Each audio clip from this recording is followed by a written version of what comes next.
As far as we know, we only have this one life. And that is more than enough reason why I believe you need your self-esteem and you need to hold it tight, okay? Hold on to it, strap it on, don't take it off. Hold on to your self-esteem as you go through this life. It's the only way that you will be able to be completely satisfied and fulfilled in life. It starts with your self-esteem.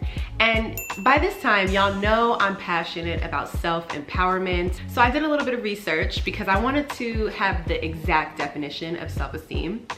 And of course, there's multiple different variations of the same overall meaning. So I'll read a couple of them. One of them is, self-esteem is how we value and perceive ourselves. It's based on our opinions and beliefs about ourselves, which can feel difficult to change. We might also think of this as self-confidence. Your self-esteem can affect whether you like and value yourself as a person. Another self-esteem definition. Okay, this is similar. It's how you feel about yourself and how much you value yourself.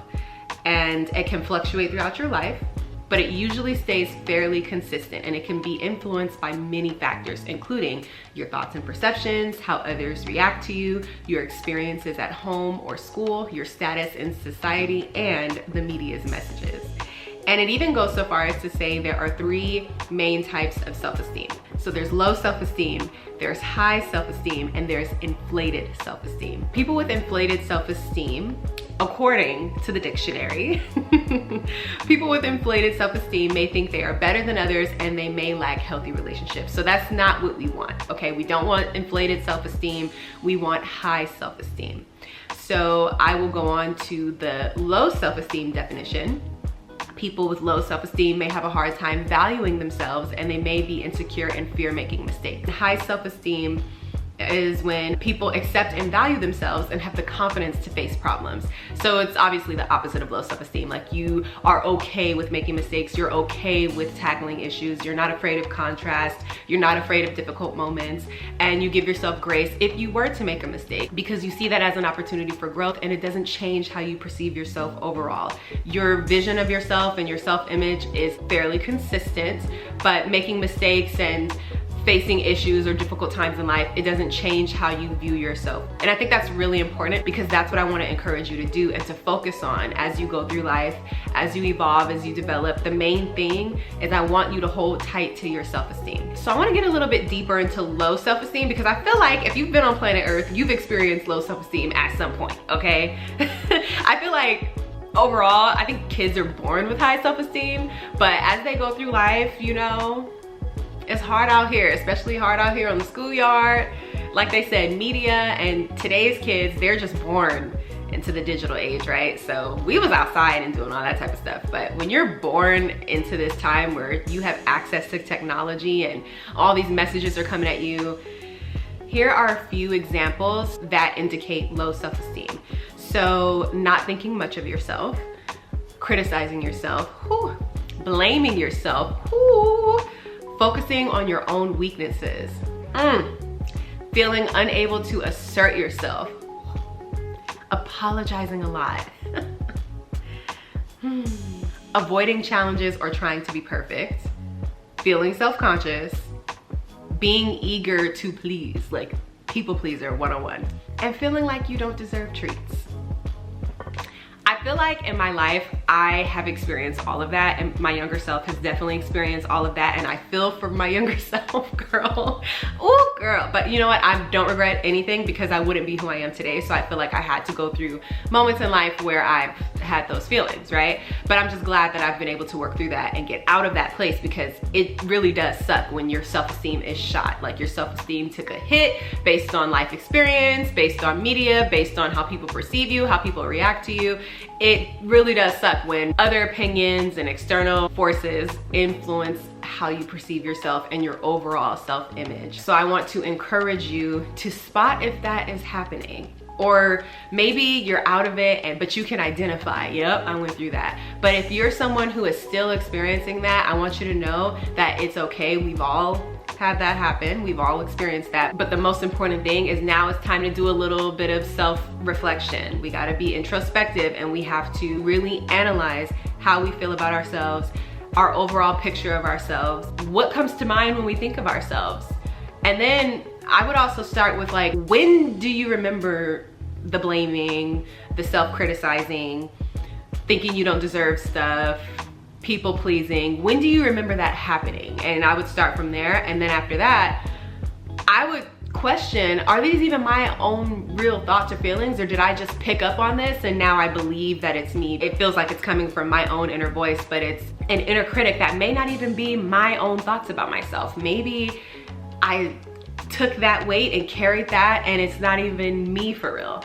So I would question all of those things. Like, do I really have a problem with myself? Do I really feel like this is an issue? Or, you know, I would start analyzing all of these things and get to the root of where this is coming from so that we can change. We can rewire our brains and develop a healthier self-esteem, but it starts with a healthier self-image, obviously, because it's your thoughts and your beliefs and your overall perception of yourself. So we have to start changing our perception of ourselves.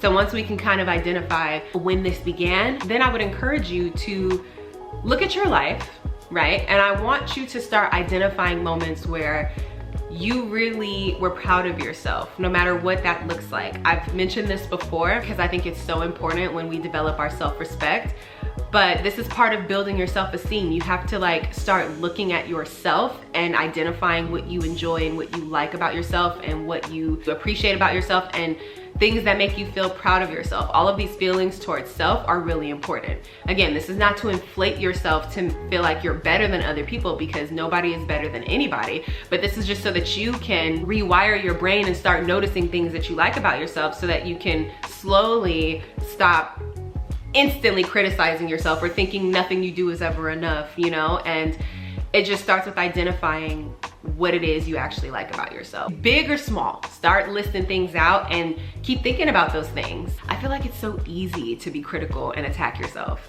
but who does that really benefit? Because it's not benefiting you. If you don't have your own back and if you can't feel safe in your own body, where can you actually feel safe? Then you start looking to other people to fill this void within you that only you can fulfill.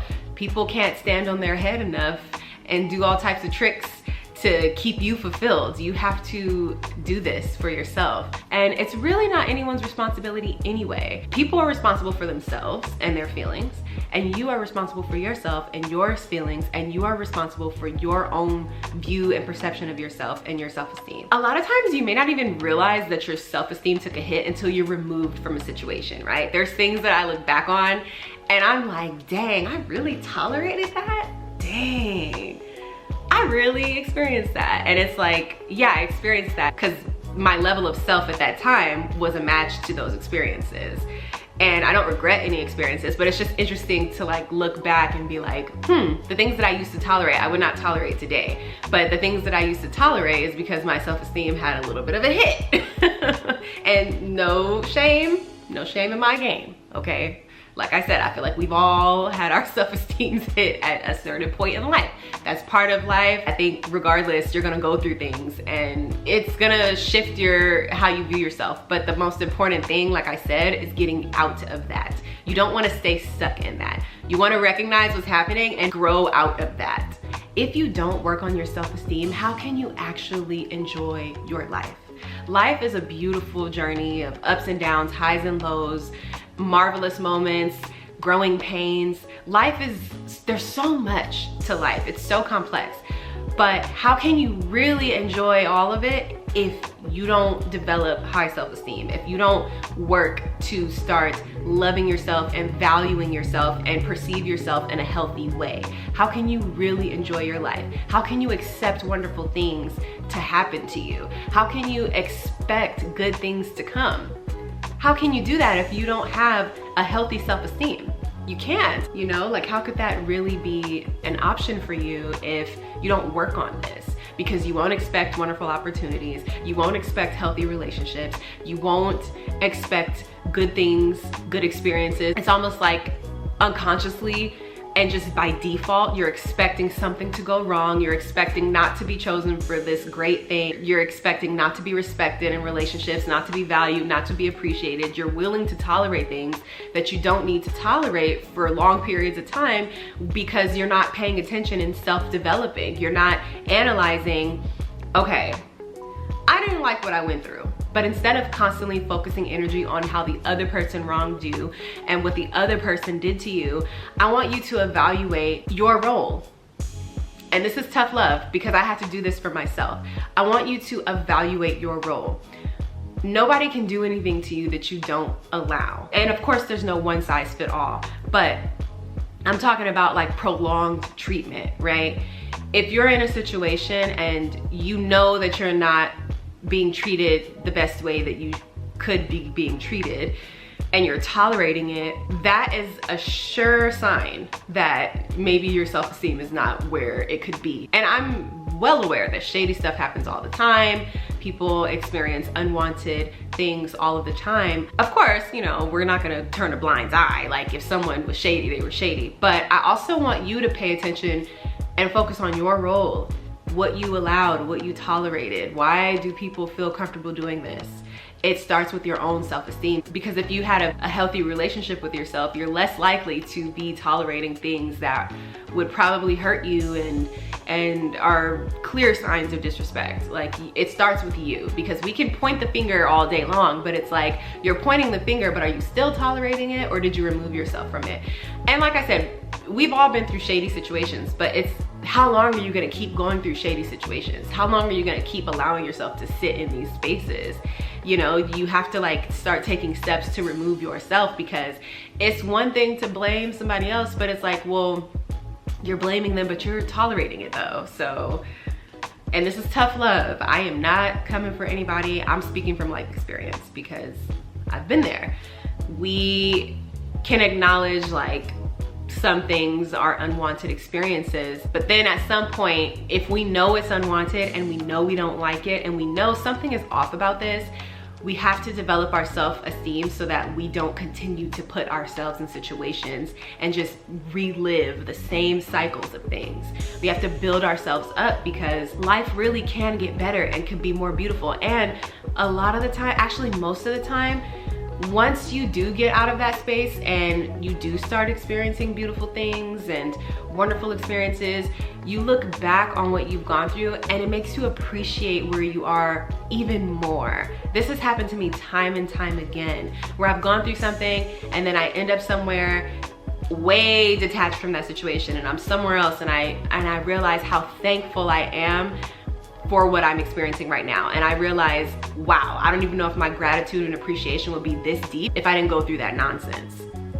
So if you can, instead of just like looking at the nonsense and just being upset about it forever, it's like, no, okay, that was nonsense, but I need to look at, why was I even a part of that? Why was I even a match to that situation? I don't want to be nowhere near anything like that in the future. I want to remove myself from these things, but I gotta recognize that I gotta do my part and develop myself to the point where I won't even, energetically, I won't even be involved with stuff like that. That's where it starts, because there's just things that you just won't deal with and you won't tolerate. And none of this is good or bad. This just is what it is. And y'all know me. I'm all about self-empowerment. I'm not enabling anything. Tough love is tough love in the most respectful way. And again, me speaking from life experience, I don't think you can really enjoy your life if you don't develop a healthy self-esteem. You need your self-esteem.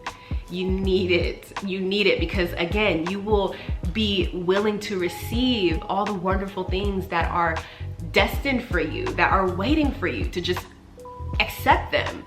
Accept that you deserve that promotion. Accept that you deserve that project. Accept that you deserve that pay. Accept that you deserve the wonderful relationship. Expect that you deserve wonderful friends. Expect that you deserve beautiful experiences in life. Expect that you deserve to be safe. Expect that you deserve to be healthy. Expect that you deserve to be respected. Expect the best.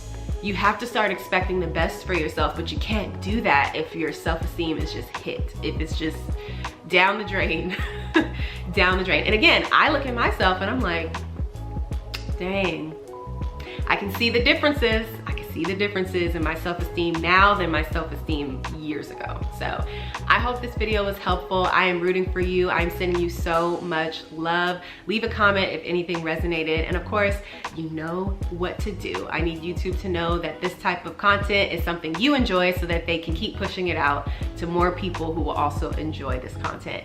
As always, I am rooting for you and I will see you in the next video.